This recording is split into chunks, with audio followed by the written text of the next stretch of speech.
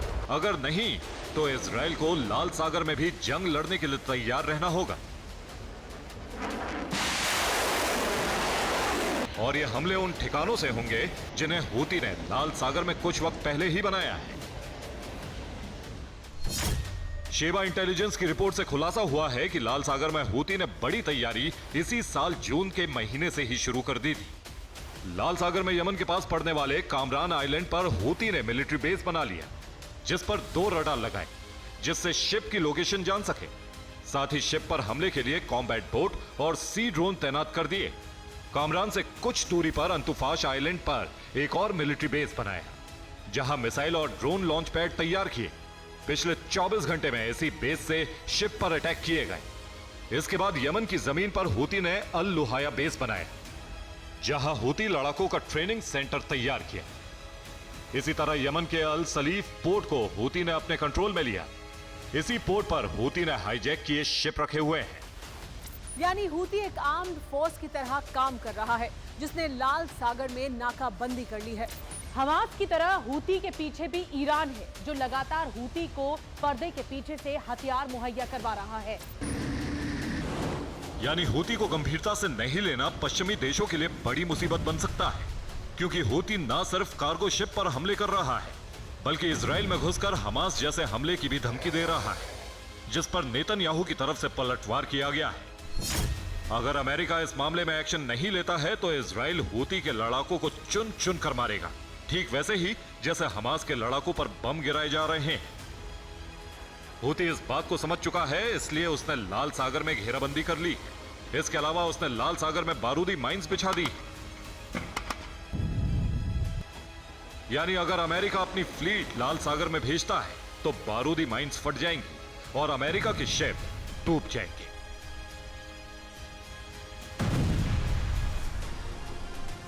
जबकि इस बीच अमेरिका ने 2 स्तर पर एक्शन शुरू किया है, जिसमें वो एक तरफ अरब देशों से बात कर रहा है, वहीं दूसरी तरफ ईरानी प्रॉक्सी संगठनों पर हमले की तैयारी में जुटा है, जिसमें लाल सागर में हूती ठिकानों पर हमले करेगा, जिसके लिए लाल सागर के सैन्य ठिकाने अलर्ट मोड पर डाल दिए गए हैं।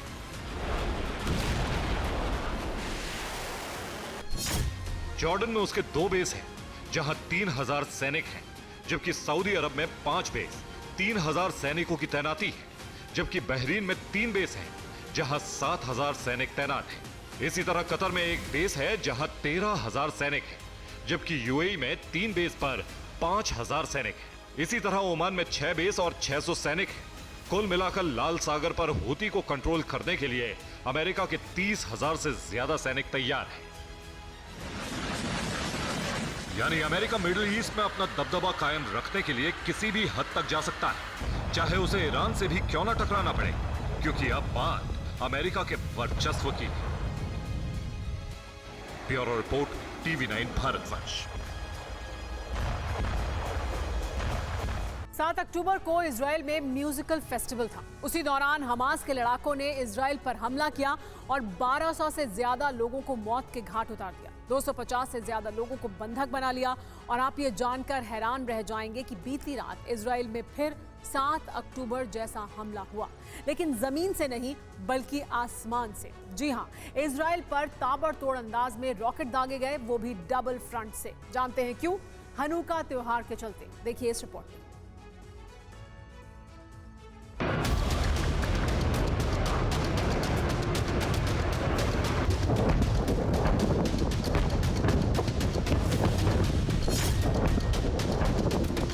एक बार फिर इजराइल पर ताबड़तोड़ अंदाज में रॉकेट दागे गए। एक बार फिर इजराइल का आसमान आग उगलता नजर आए। एक बार फिर इजरायली नागरिकों, रिहायशी इलाकों को दहलाने के लिए बारूदी बारिश की गई, वो भी लेबनान से लेकर गाजा तक सटे इजरायली बॉर्डर के इलाकों में।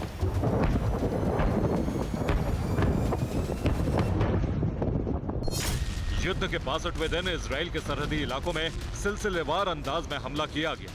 और जानते हैं इस हमले को किसने अंजाम दिया? हमास और हिजबुल्लाह के लड़ाकों ने।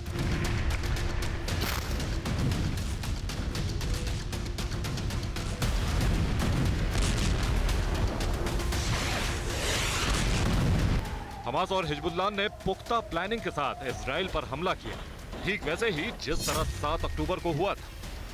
दरअसल मौजूदा वक्त में इजराइल के लोग त्योहारों के जश्न में डूबे हैं। और जानते हैं इस त्योहार का नाम क्या है? हनुका। मसलन हनुका को यहूदियों का क्रिसमस भी कहा जाता है। इजराइल में यह त्योहार 8 दिनों तक मनाया जाता है, जिसमें यहूदी अपने घरों को रोशनी से जगमगाते हैं। हनुका को प्रकाशोत्सव के रूप में भी जाना जाता है। 10 से 18 दिसंबर तक हनुका त्योहार को जोर शोर से इजराइल में मनाया जाता है, ठीक वैसे ही जिस तरह हमारे यहाँ दिवाली मनाई जाती है। और इजराइल के लोग जब इसी जश्न में डूबे थे, इसी दौरान हमास और हिजबुल्लाह ने धावा बोल दी, आसमान से रॉकेट और बमों की बारिश कर दी।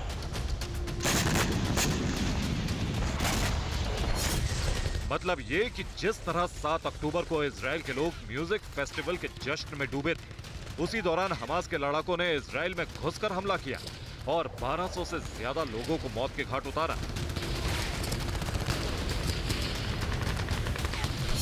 ठीक वैसे ही 10 दिसंबर को एक बार फिर हमास ने हिजबुल्लाह के साथ मिलकर इजराइल को दहलाने की साजिश रची, भीषण नरसंहार का बारूदी प्लान बनाया।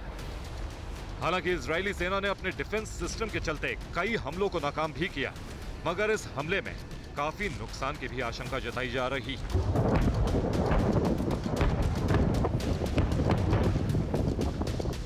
रूस के ताबड़तोड़ हमले और सर्द मौसम के सितम के बीच यूक्रेन युद्ध भी डटा हुआ है। रूस के ताबड़तोड़ प्रहार और बर्फीली हवाओं के बीच यूक्रेन के सैनिक लगातार मुकाबला कर रहे हैं। रूस ने यूक्रेन के 10 शहरों पर एक साथ प्रहार किया, लेकिन यूक्रेन ने हिम्मत हारने की बजाय पलटवार किया और रूस के 50 सैन्य वाहनों को नष्ट कर दिया। यूक्रेन की सेना को खेरसोन और ज़ैपोरिज्जिया में सबसे कठिन चुनौती मिल रही है।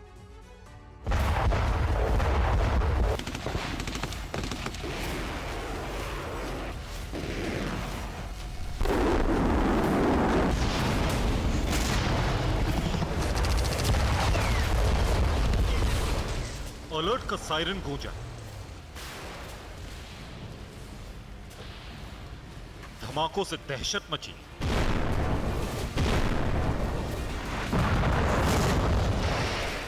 और एक बार फिर बम और मिसाइलों के शोर से सहम गए यूक्रेन के कई शहर।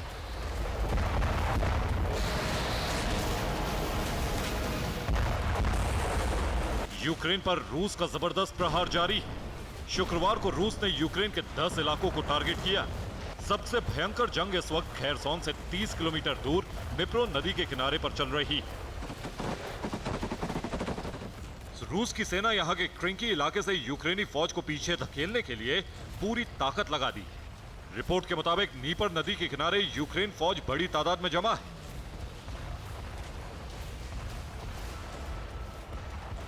यहां से यूक्रेनी फौज रूस की सीमा पर लगातार हमले कर रही।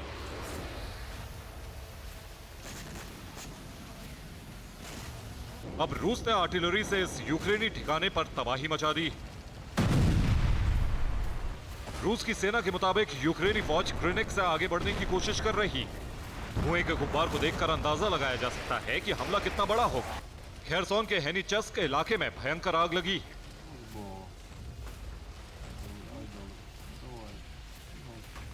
रिपोर्ट के मुताबिक यहां यूक्रेन की सेना का हथियारों का जखीरा मौजूद था, जिसे धमाके से नष्ट कर दिया गया है। इस दौरान यूक्रेनी सेना ने भी पलटवार किया और रूस को काफी नुकसान उठाना पड़ा है। 9 से 10 दिसंबर के बीच रूस की 50 गाड़ियां तबाह हो गई। इनमें 10 बख्तरबंद वाहन शामिल है। 4 टैंक भी नष्ट हो गए, जबकि 6 तोप को नुकसान पहुंचा है। रशियन फौज चुन चुनकर यूक्रेनी सैनिकों का शिकार कर रही। देखिए कैसे रूस के लड़ाकू हेलीकॉप्टर्स वॉर जोन में सर्च अभियान चला रहे हैं। यूक्रेन के सैनिक जहां भी जमा हैं, वहां आसमान से आग बरसाई जा रही। ये रशियन Mi-35 हेलीकॉप्टर जंग का दूसरा बड़ा हॉट सेंटर चेरनिहिव। यहां यूक्रेनी फौज रूस को लगातार नुकसान पहुंचा रही। यूक्रेन की सेना ने गुरुवार को रशियन कमांड सेंटर को तबाह कर दिया था। अब रूस ने यहां पलटवार किया है। रूस के कई Ka-52 हेलीकॉप्टर्स को इस इलाके में भेजा गया है। यूक्रेनी फौज की कई बख्तरबंद गाड़ियों को तबाह कर दिया गया है। रशियन फोर्स ने यहां अब गाइडेड मिसाइल से हमला किया है। मिसाइल अटैक में यूक्रेन की सेना को भारी नुकसान हुआ है। ज़ेपोरिज़िया में यूक्रेनी फौज पर रूस की सेना ने MLRS से प्रहार किया। यहां रूस की सेना ने ड्रोन से सर्च अभियान चलाया और फिर जबरदस्त गोलीबारी की। 7 ड्रोन से यूक्रेनी ठिकाने पर हमला। ज़ेपोरिज़िया के 5 इलाकों पर हमला। यूक्रेनी सेना ने 70 आर्टिलरी से मोर्चा संभाला। रूस की सेना ने निकोपोल इलाके पर भी भारी गोलाबारी की। शुक्रवार दोपहर रूसी सेना ने 2 कामिकाज़ी ड्रोन के साथ निकोपोल पर हमला किया। हमले में एक इमारत को भारी नुकसान हुआ है। शुक्रवार शाम को यूक्रेनी एयर डिफेंस ने एक रशियन रॉकेट को नष्ट कर दिया। साउथ चाइना सी धधकने को तैयार है। ताइवान पर कब्जे का मंसूबा रखने वाला ड्रैगन अब फिलीपींस की घेरेबंदी में भी जुट गया है।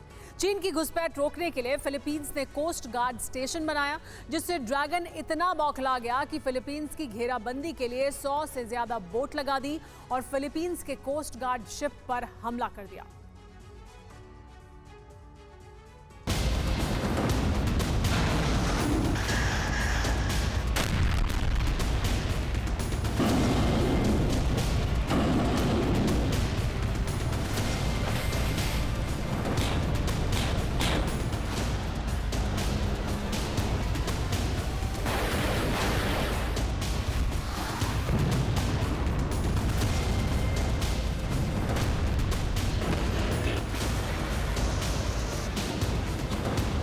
पहले शिप को टक्कर,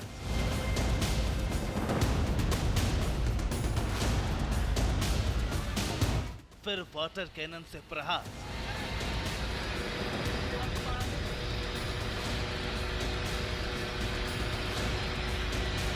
साउथ चाइना सी में चीन की दादागिरी फिर दिखाई दी।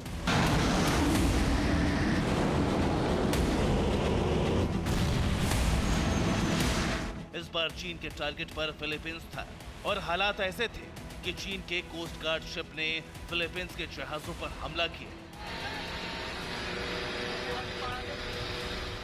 फिलीपींस का कहना है कि चीन के कोस्ट गार्ड शिप से 8 बार वाटर कैनन चलाई गई।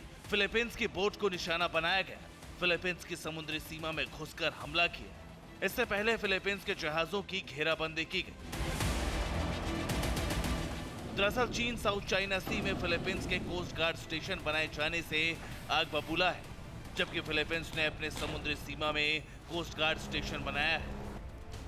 इसके जरिए चीन के जहाजों पर नजर रख पाएगा। क्योंकि चीन आए दिन फिलीपींस की समुद्री सीमा में घुसपैठ करता रहता है, लेकिन अब स्टेशन बनने से चीन की घुसपैठ पर रोक लग पाएगी। इसी से बौखलाकर चीन ने फिलीपींस की कोस्ट गार्ड बोट पर हमला किया। इतना ही नहीं, एक छोटे शिप को भी टक्कर मारी। ये उसी टक्कर का वीडियो है जिसमें चीन के शिप से पानी की बौछार भी हो रही है। इस मामले पर चीन की तरफ से कुछ नहीं कहा गया है, बल्कि फिलीपींस की तरफ से बयान जारी हुआ है।